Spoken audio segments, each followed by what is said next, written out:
चलिए तो फिर शुरू करते हैं। तो फिर अभी अपन डिस्कस करने वाले हैं tourism finance corporation of India limited को। इनकी जो करंट प्राइस चल रही है वो चल रही है 171 रुपीज़ की और बुक वैल्यू है 105 रुपीज़ की। बेट्रोस की स्कोर जो है वो है 5 का, जो कि मिडिल में है। अब चलिए देखते हैं, ये जो tourism finance corporation of India limited है, ये फाइनेंशियल असिस्टेंस प्रोवाइड करते हैं टूरिज्म सेक्टर में, जिसमें कि hotel, resorts, restaurants, food courts, amusement park, ropeways, multiplexes वगैरह सब आते हैं। चलिए और देखते हैं। पहले बुरी चीज़ों में देख लेते हैं। कंपनी का जो है सेल्स ग्रोथ पुअर है, 0.68% का है लास्ट 5 ईयर्स से, और प्रमोटर होल्डिंग लो है मात्र 18% की। कंपनी का रिटर्न ऑन इक्विटी जो है वो भी लो है, 9.71% लास्ट 3 ईयर से। प्रमोटर होल्डिंग डिक्रीज भी हुई है लास्ट 3 ईयर से, वो भी 9.29% से। अच्छी चीज़ों में कुछ नहीं दिया है, बाकी अपन देखते हैं आगे। अब अगर अपन यहाँ देखें तो यहाँ नेट प्रॉफिट वगैरह को देखते हैं। तो नेट प्रॉफिट की बात करें तो कंपनी यहाँ लगातार प्रॉफिट में ही चल रही है। 24 करोड़ का प्रॉफिट हुआ है जून 2023 में। सितंबर 2023 में इनको 19 करोड़ का प्रॉफिट हुआ है। तो लगातार अपने को यहाँ प्रॉफिट ही दिख रहा है, जो कि अच्छी बात है। चलिए और देखते हैं। अगर अपन overall net profit year by year basis पर देखें तो 88 करोड़ का प्रॉफिट है। उसके बाद फिर पिछले साल 85 करोड़ का प्रॉफिट था, फिर 81 करोड़ का प्रॉफिट है। तो अच्छा खासा प्रॉफिट है, ग्रेजुअल इंक्रीज भी है प्रॉफिट में।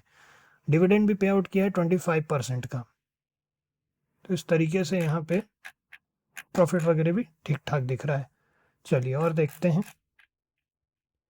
अब अगर अपन यहाँ कैश फ्लो की बात करें तो -149 करोड़ का नेगेटिव कैश फ्लो है। उसके पहले 193 करोड़ का पॉजिटिव कैश फ्लो था। नेगेटिव कैश फ्लो में जो हाईएस्ट नेगेटिव कैश फ्लो है वो है कैश फ्रॉम ऑपरेटिंग एक्टिविटी। उसमें सबसे ज़्यादा नेगेटिव कैश फ्लो है, -137 करोड़ का। अब यहाँ पे होल्डिंग पर आ गए। होल्डिंग यहाँ पे काफ़ी कम है, मात्र 17.67% की प्रमोटर होल्डिंग है। एफआईएस की होल्डिंग 13.88% की, डीआईएस की कुछ भी होल्डिंग नहीं है, गवर्नमेंट की भी कुछ भी होल्डिंग नहीं है, पब्लिक होल्डिंग 68.44% की है। अगर अपन होल्डिंग की बात करें तो मार्च 2019 के बाद से लगातार होल्डिंग सिर्फ कम ही हुई है इनकी। 51.58%, 32.58%, 27.25%, 28.43% थोड़ा बढ़ाया था 2022 में, फिर उसके बाद 17.96% कम किया, और अभी फिर 17.67% फिर कम किया इन्होंने अपनी होल्डिंग को। तो प्रमोटर्स ने अपनी होल्डिंग कम की है। तो अब चलिए देखते हैं अपन इस तरीके से अपने को यहाँ पे।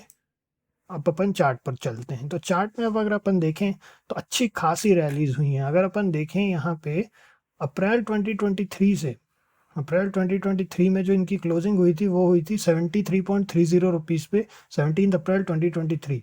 तो 73 रुपीज़ से बढ़ते बढ़ते ये 169 रुपीज़ तक आ गया। अच्छा खासा इन्होंने रैली कर ली है। तो अब अगर अगला एटलीस्ट हम जो सेफ पॉइंट के बाद जो सोच रहे हैं वो है 186.40 हमारे एनालिसिस के हिसाब से, क्योंकि अपने लास्ट जो अपना ऑल टाइम हाई है उसको भी ब्रेक कर देगा। तो 186.40 के बाद ही हम कुछ भी व्यू बनाएंगे। बाकी अच्छी खासी रैली हो चुकी है, अच्छा खासा कंपनी अच्छा परफॉर्म कर रही है, प्रॉफिट्स वगैरह भी कंपनी दिखा रही है।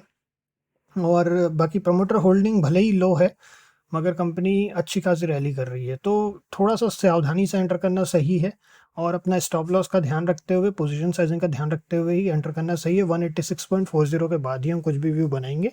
तो चलिए कोई भी एंट्री हमारे लिए रहेगी। तो बस इसमें इतना ही, नेक्स्ट में मिलते हैं आप लोगों से। ओके।